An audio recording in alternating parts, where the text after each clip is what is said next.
ಈ ದಿನ ಗುರುವಾರ. ಗುರು ರಾಘವೇಂದ್ರ ಸ್ವಾಮಿಗಳನ್ನು ನೆನೆಸ್ಕೊಳ್ಳೋ ದಿವಸ. ನೀವು ಯಾಕೆ ರಾಘವೇಂದ್ರ ಸ್ವಾಮಿಗಳನ್ನ ಅಷ್ಟು ನಂಬುತ್ತೀರಾ ಅಂತ ನೀವು ಕೇಳ್ಬೋದು ಅಲ್ವಾ? ಒಮ್ಮೆ ನಮ್ಮನೇಲಿ ನಡೆದ ಘಟನೆ, ನಿಜವಾದ ಘಟನೆ ಹೇಳ್ತಾ ಇದ್ದೀನಿ. ನಾವು ಮಹಾರಾಷ್ಟ್ರದಲ್ಲಿದ್ವಿ. ನಮ್ಮ ಮಕ್ಕಳು ಆಗ ತುಂಬ ಚಿಕ್ಕ ಚಿಕ್ಕವರಿದ್ರು. ನಮ್ಮ ಯಜಮಾನ್ರಿಗೆ ಬಿಕ್ಕಳಿಕೆ ಬರೋಕ್ಕೆ ಶುರುವಾಯಿತು. ಅದು ಒಂದು ದಿವಸ ಅಲ್ಲ, 2 ದಿವಸ ಅಲ್ಲ, ತಿಂಗಳಾನ್ಗಟ್ಲೆ ಬಿಕ್ಕಳಿಕೆ ನಿಂತ್ಕೊಳ್ಳೇ ಇಲ್ಲ. ಎಷ್ಟರ ಮಟ್ಟಿಗೆ ಆಯಿತು ಅಂತಂದರೆ, ಒಂದು ಲೋಟ ನೀರು ಕುಡಿಯೋದು ಅವ್ರಿಗೆ ಕಷ್ಟ ಆಗ್ತಿತ್ತು. ಹೀಗಿರ್ಬೇಕಾದ್ರೆ ನಮಗೆ ಆ ಊರಿಗೆ ಆವಾಗ ತಾನೇ ಟ್ರಾನ್ಸ್ಫರ್ ಆಗಿತ್ತು. ಹಾಗಾಗಿ ಯಾರದ್ದು ಜನ ಸಹ ಪರಿಚಯ ಇರಲಿಲ್ಲ. ನಾನು ಈ ಡಾಕ್ಟ್ರ್ ಹತ್ರ ಕರ್ಕೊಂಡು ಹೋಗೋದು, ಅವ್ರು ಸಲೈನ್ ಹಾಕೋರು, ಅಲ್ಲೇ ಇದ್ದಾಗ ಹುಷಾರಾಗಿರೋರು ಆಸ್ಪತ್ರೆಯಲ್ಲಿ, ಪುನಃ ಮನೆಗೆ ಬರ್ತಿದ್ದ ಹಾಗೆ ಬಿಕ್ಕಳಿಕೆ ಶುರು. ಹೀಗೆ ಆಗ್ತಾಯಿತ್ತು. ಅವರೇ ಮಕ್ಕಳು ಚಿಕ್ಕವರು, ಬಿಟ್ಟು ಎಲ್ಲಿ ಹೋಗೋದು ಅಲ್ವಾ? ನಮಗೂ ಒಂದು ಥರ ಪ್ರಾಬ್ಲಮ್ ಇತ್ತು.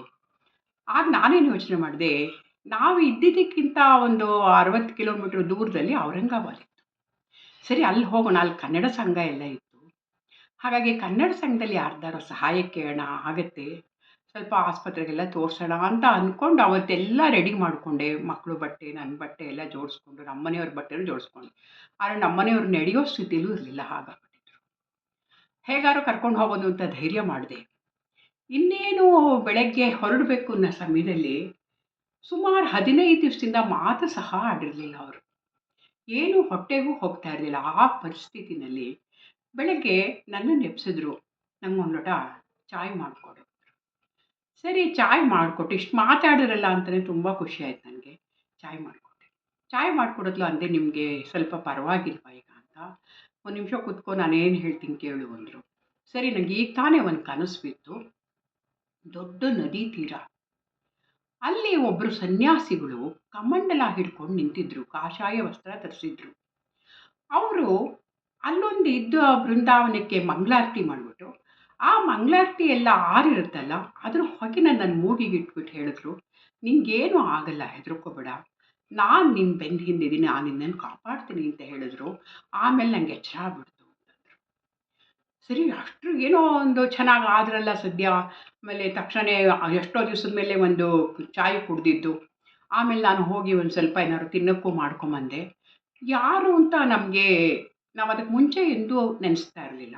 ಹಾಗಾಗಿ ಯಾರು ಅಂತ ತುಂಬಾ ಗೊತ್ತೇ ಆಗಲಿಲ್ಲ. ಆಮೇಲೆ ಅವರೇ ಹೇಳಿದ್ರು, ನಮ್ಮದೊಂದು ಸತಿ ಬಸ್ ಇಲ್ಲಿ ಕೆಟ್ಟು ಹೋಗ್ಬಿಟ್ಟಿತ್ತು ಒಂದು ಜಾಗದಲ್ಲಿ. ಆ ಊರ ಹೆಸರು ಮಂತ್ರಾಲಯ ಅಂತ. ಅದು ಆಂಧ್ರ ಪ್ರದೇಶದಲ್ಲಿದೆ.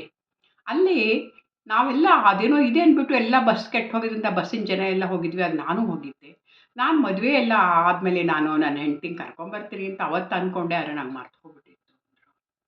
ಸರಿ, ಇವತ್ತು ಜ್ಞಾಪಕ ಬಂದಿದೆಯಲ್ಲ ಅಂತ ಹೇಳಿ ಆ ಕ್ಷಣ ನಾವು ದೇವರಿಗೆ ಕೈ ಮುಗಿದು ಮೀಸಲು ಕಟ್ಟಿಟ್ಟು ಆಮೇಲೆ ಮಂತ್ರಾಲಯಕ್ಕೆ ಹೋಗಿ ಗುರು ರಾಘವೇಂದ್ರ ಸ್ವಾಮಿಗಳ ದರ್ಶನ ಮಾಡ್ಕೊಂಬಂದ್ವಿ. ಆಮೇಲೆ ನಮ್ಮ ಯಜಮಾನ್ರು ಇರೋ ತನಕನೂ ಯಾವತ್ತೂ ಅವ್ರ ಕಾಯಿಲೆ ಬೀಳಲಿಲ್ಲ. ತುಂಬ ಆರೋಗ್ಯವಾಗಿ ಚೆನ್ನಾಗಿದ್ದರು. ತುಂಬ ಕಲಿಯುಗದ ಕಲ್ಪವೃಕ್ಷ, ಕಾಮಧೇನು ಮತ್ತು ಅತ್ಯಂತ ದಯಾಳು ರಾಘವೇಂದ್ರ ಸ್ವಾಮಿಗಳು. ನಾವು ಈಗ ಅವ್ರು ಯಾರು ಅಂತಲೇ ಗೊತ್ತಿರಲಿಲ್ಲ. ಅಂಥದ್ರಲ್ಲಿ ನಮಗೆ ಅವರ ದರ್ಶನ ಕೊಟ್ಟು ನಮ್ಮ ಜೀವನದಲ್ಲಿ ಅವರು ದೊಡ್ಡ ಉಪಕಾರ ಮಾಡಿದ್ದಾರೆ.